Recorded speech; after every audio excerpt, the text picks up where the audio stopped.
Hi, this is Katherine Roseland with BoardGameGeek. I'm joined here by David Thompson from Cosmos, and he's here to talk about a Switch and Signal. So, David, why don't you tell me about the game? Yeah, sure. Well, thanks for having me. Super excited to talk about this. So, Switch and Signal is my new cooperative train game. So that's kind of not many of those around, right? So this is really targeted to like family gateway level play. And so in the game, all the players work together to try to guide their trains from the starting cities to cities with goods, and then they deliver those goods, in this case, to Marseille. So we're looking at the sort of starting or default side of the board, which is Europe, obviously, and then the flip side of the board has North America. That plays largely the same, though it mixes things up just a little bit. I love a good alternative cooperative game, so I'm excited to hear about this. Yeah, right. And this one's like I said, it's great for families because the rules are very easy to get into. You can scale the difficulty quite a bit in a few different ways. It plays in about really like 30 to 45 minutes, so it plays quick. So yeah, it's just kind of really the origin of this actually is that my parents love train games, right? Like that's their favorite genre to play. But they also like co-ops, and they really didn't have anything they could play together that fit that. And so that was sort of the genesis of where this game came from, is me designing something specifically for them to play together.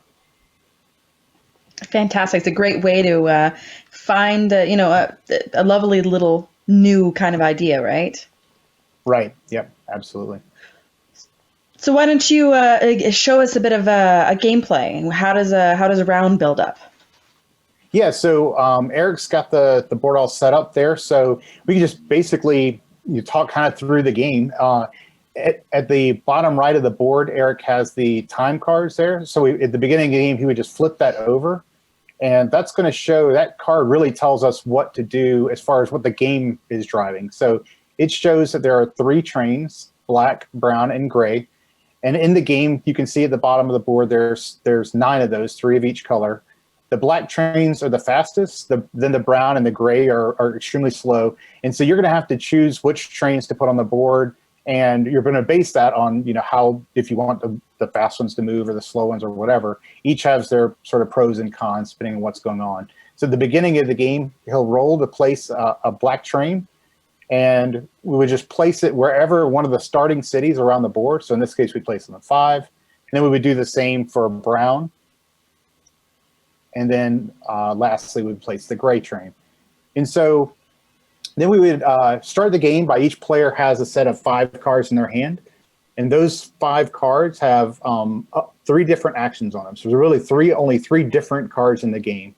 The first one there sitting on the top is a switch card.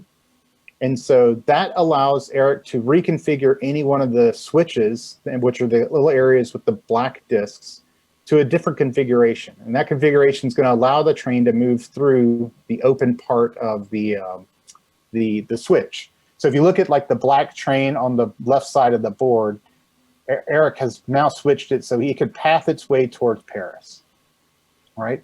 And so that's the switch. The next card would be the signal. So you can see that as Eric approached Paris, there's a red signal, so he can't actually enter Paris.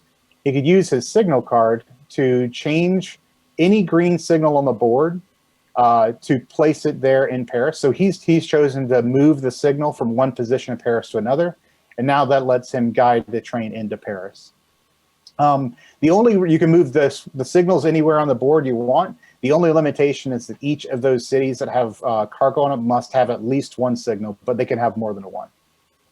And then the last card is the move train card. So to move that black train, there's 2 different ways that can happen. We can use one of our cards to move it, in which case we just roll the die that's associated with that train.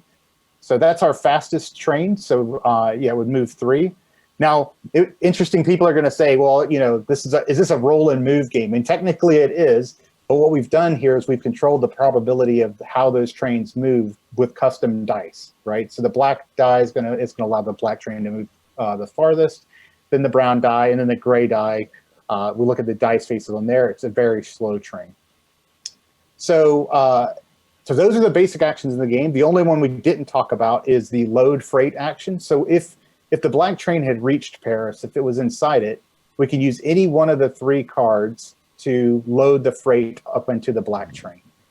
And now we just have to guide that train to Marseille, right? And really, that's the heart of this game, is to try to optimize the route building so that you're using as few actions as possible to get your train to Marseille. So here, Eric is pointing out that we would have to play another signal to put another signal there. So now he can path his black train down towards Marseille. And if we look at that, we've actually done a really good job of building that route almost all the way to Marseille. It's the only thing it would have to do is we'd have to play another signal there, and then the train can move on its own. Now it would be the next player's turn, and they would use their 5 cards. But before that, we'll have to end this round, right? So we would flip over another time card, and we see that the train there is multicolored. And what that means is before we roll to see where the train goes, we as the players get to choose which color train. And this choice is being based on a lot of different things, but oftentimes it's, are we trying to get trains to move as fast as possible, or do we want it to go slowly? So we might say, okay, let's pick the black train, and we'll roll to place it just like we did at the beginning of the game. Okay, so we place that one on 7. And then we look, the next symbol, these are not placing trains, these are moving trains that are already on the board. So we have the first symbol, it's the 3 multicolor again, which means we can pick any color, but we're gonna move all the trains of that color. So now we have 2 black trains, but we wanna move those. So let's move the train first in Paris. And so we'll roll to move it. And so we move it 5, which is great because we didn't even have to take an action. We've set that path up, we just move it for free. And then now let's move the other train. And we move it 2. Okay, and now we'll go back to that card, and we have to pick a different color. It can be any color we want, but it's a different color. So let's just choose to move brown. So we'll move the brown train that's already on the board, and it moves 2. Okay, so now we have our next hand that we can play through, the next player. Again, this is a fully co-op game, so you can choose to play your cards, in your hand if you want, or out in the open. That's fine. Obviously, the players are cooperating, but ultimately, it's the players who's the active player that gets to take the turn. So let's demonstrate a couple of bad things that can potentially happen in the game. So let's take that move card action that's in the hand, and we're going to move that black train that's on the way to Marseille. You probably wouldn't want to do that because he's a fast-moving train and he's got a red light, but we're going to do it anyway. And so he moves 3 spaces. So you can only move the first 2 of those before he has to stop. Anytime in the game that you are supposed to move and you can't for whatever reason, like in this instance, that extra point of movement results in losing a time token. So here we've discarded one of our 7 time tokens that we started with. If we were to lose all 7 of those time tokens, we actually lose one of those cards that's the time cards there from the game. Now, I didn't talk about this. Let's talk about really quickly how you win and how you lose the game, right? So at the beginning of the game, there are 8 pieces of cargo on the board. We've got one in the blue one en route right now, but we have to deliver 2 blue, 2 yellow, 2 red, and 2 white. Once we've done that, we win the game. The way we lose the game is by playing through all of those time cards without beating the game. So by losing one of those, and we start with 17 at the beginning of the game, by losing one of those, that's a huge hit to us. So if we burn through those time tokens by doing inefficient movement, we're going to lose time tokens. So let's just quickly talk about some other ways that we can lose time. So running into a red signal, we'll do it. Running into a switch that's configured so that we can't pass through it, right? So if that's, let's say let's see the example here. So Eric's setting up, for example. So let's say that black train comes around and goes there and can't move any further. For every space it can't move, we would lose time tokens. Let's say that we route a train back to a starting city, right? And so it's turned around and it's going to a starting city, and it gets to the starting city. The train comes off the board, and we lose 2 time tokens. So in this case, we had turned around inside the city. We came back out, and we couldn't move anywhere else, so it had to go back to the starting city. We lose the train, and we lose 2 time tokens. And let's say that we are poor enough players that we've directed 2 trains to collide head on, right? And so we have them run into each other. The active train that's moving would come off the board, and if it was loaded with cargo, you'd lose the cargo, it'd go back to where it was, and we'd lose 2 time tokens that way too, right? So we have those 2 trains, head-on collision. The train that's moving comes off, we lose the cargo, like I said, and we lose 2 time tokens. So you can see there's a lot of ways in the game that if you're inefficient with your routing, then you're going to lose your time tokens, and if you lose those, you'll lose those time cards. So I think we could just talking about. Go ahead. Talking about like specific situations. There's a question from the chat. Do trains, when they come to a station, do they automatically stop there, or do you lose time tokens there as well? No, that's a great question. So yeah, if it didn't, you'd be miserable, right? Because you could drive through them or whatever. So yes, anytime you get into a city, you automatically stop, and you don't lose the extra movement, right? So if you need to move 4, but you stop into a city, you automatically stop, and you're ready to load that train. Now, you have to be careful about a few things. Like, what you don't want to do is move into a city as the last action of your turn, because if you flip over that card, the card that drives the action, it could direct you to leave that town without you being loaded, right, or going in the wrong direction. So you have to be very careful about those sorts of things. One thing I did forget to mention, though, is up in the upper left-hand corner, we have our helpers, right, and they have special actions. The 3 special actions are unique to each side of the board. So in this case, we're looking at the Europe options. So the far left, we have a gentleman here who can let you re-roll, right, which comes in handy. So you use each of these helpers 1 time per game. Then the lady in the middle, she can allow you to actually move through the city in case you don't want to stop. And that's really helpful late game when you've already picked up the cargo and you're just trying to get a train that's already loaded through a town. So you can use her to pass through it. And then the last guy allows you to ignore moving all trains of 1 color. So you can't choose to say move 1 brown and not the other 2. It has to be all or nothing. But he allows you to not move. And so that's super useful when a card would direct you to move trains you don't want to move, perhaps. Are those characters set, or are they interchangeable between games, or? They are set between the board. So they will never change on this board. So each board has 3 unique helpers. Yeah.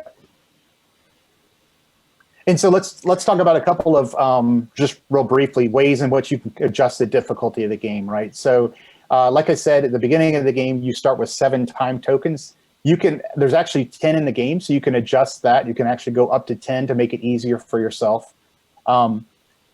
Obviously, you could remove time tokens if you wanted to make it even harder, if you wanted to make sure you lose. And then, the time cards we have that are driving the action, there are actually, there's always the starting card. You always place 3 trains at the beginning of the game. There's actually 18 of them otherwise. At the beginning of the game, you shuffle and take 2 out. And so, it adds replayability and some interesting, so you can't, it's not deterministic as to what will happen over the course of the game. You could add those cards back in if you wanted to make it easier. And of course, you could remove cards if you wanted to make it more difficult on yourself. And then lastly, a kind of a nice variant to have is each of the starting cities actually has a token associated with it. And you can use those tokens to do a couple of things. You can choose not to roll where the trains are randomly placed out, but draw them from the tokens instead, which change the probability of the starting cities. And then you could also replace the number of the starting city at the beginning of the game so that when you roll, those are completely different locations, right? So obviously it's a 2d6 roll, so by putting the 3 where the 7 normally is, you're radically changing how the trains come out onto the board. And then we talked about the North America. I won't ask Eric to flip the board over, but we talked about the North America side, and that's a really different experience because rather than 1 port, there's actually 2, and you have to get 4 goods to each of those. And so you're trying to simultaneously manage basically 2 different, major routes. So it's a very different experience. I love this feel of, it's just that typical, pick up and deliver game, but the cooperative aspect really, I don't know, it's simple, but it really changes it a lot. There's a question from the chat about how your parents do at the game. How do mom and dad fare at playing the game? It's funny. So this is kind of sad, but they actually have not played the game since a prototype around 2015 timeframe. So I only have received a copy of this myself in the last week or so, and of course, I live halfway across the country from them and can't see them right now. So unfortunately, they have not played this. But what I'll probably do is, now that we've demoed this, I'll probably mail them my copies. So we'll see. I'll report back and let everybody know how they do. But yeah, they were actually early playtesters, and that was important because they were the target demographic, right? Literally in this case. Definitely. You'll have to keep us posted. We're waiting in anticipation. I also really love the simplicity of the movement of the pieces, like the changing of the signals and the changing of the switches, just little tokens that you're moving around, right? And it's just simple but elegant, right? Yeah, absolutely. Eric is showing us some of the cards. I think Eric is. Yeah, I think what he's saying is, hey, you could always. This is a good point. You can always use any 2 cards as a wild card to take any action. So in this case, if we want to move that black train, we can use the switch and the signal card, and that way you're never stuck, unable to do a key action. Right?